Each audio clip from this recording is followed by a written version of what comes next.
music. That's true. Hey, Andrew. You're my friend, right? Well, I sure am, Katie. What can I do for you? Well, I have a problem. Oh, no, that's bad.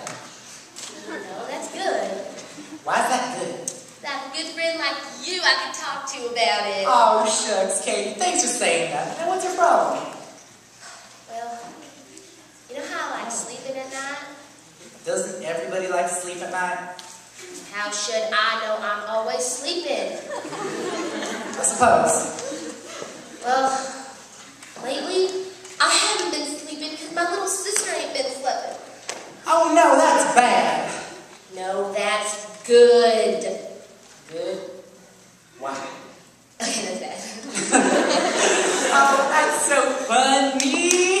I see what you did there. So what's up? I'm up. I thought I just said that. You are not making this easy on me. I'm sorry. Okay, now go on and tell me your tale of woe. Well, you remember how when you were a little girl and your mama, she used to tell you stories to make you fall asleep? I remember. And then you promised you'd fall asleep straight up? Uh-huh. Well, I tried that with my sister and it just ain't working. Well, that's because with kids these days, you gotta mix it up a little when you tell the story. What do you mean?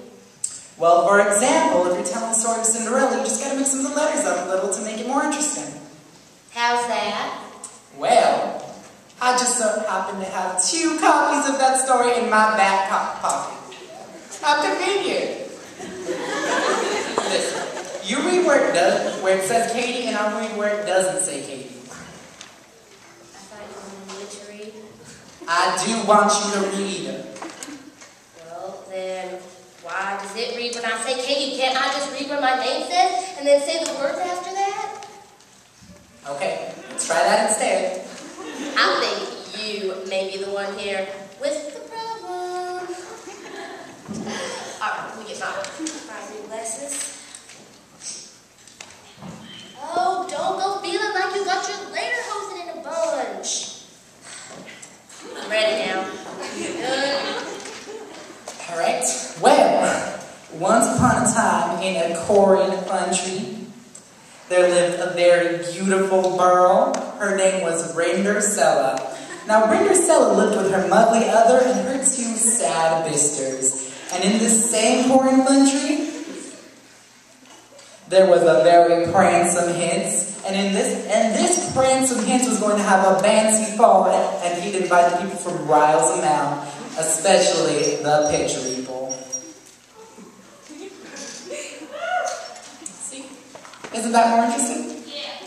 Okay, so you're just switching the letters around, That's how it works. And you say that this here, switching hither and yonder, makes y'all go to sleep? That's right. Well, then you're just going. Oh, don't get your lederhosen in a bun again. Alright, here goes. Rindercella's muggly other and her 2 sad blisters went out to buy some dreads and dresses to wear to this here fancy fall. But Rindercella couldn't go because all she had to wear was some old pretty dags. Finally, the night of the fancy fall arrived, and Rindercella couldn't go, so she just sat down and scribed. What? This is more fun than watching the corn grow.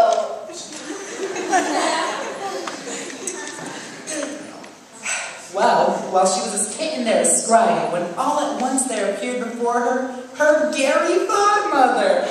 And he touched her with his wagic mound, and there appeared before her a Sig Boach and Hicks white sources to take her to the fancy ball. But now she said to Rindercella, Rindercella, you must be home before midnight or I'll turn you into a tumpkin. A tumpkin. That's right, a tumpkin. Can I go on now? When Rindercella arrived at the fancy ball, the prancing Hinz met her at the door because he had been watching from behind a wooden window. And Rindercella and the prancing Hinz danced all night until midnight, and they fell in love. Now read some more. Sure thing. And finally, mid-clock struck 9, and Ringersella staced down the rares, and just as she reached the bottom, she stopped her dripper. The next day, the Prancing Hens went all over the corn country, looking for the beautiful Burl who had flopped her dripper. Finally, he came to Ringersella's house. He tried it on Ringersella's muggly other. It didn't it. He tried it on her 2 siggly usters. Didn't it. Then, tried it on Ringersella, and it fit it. It was exactly the side prize. Wow, this is just as cute as a crawdad. Well, you could have said as cute as Andrew. My mom said never lie unless you're a politician or a winner. Oh, don't go feeling like you got your gizzard caught in the barn door. Hey, go read a bit more.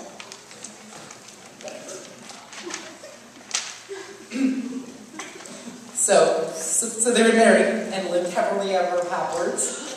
Now the story of the Maury is this.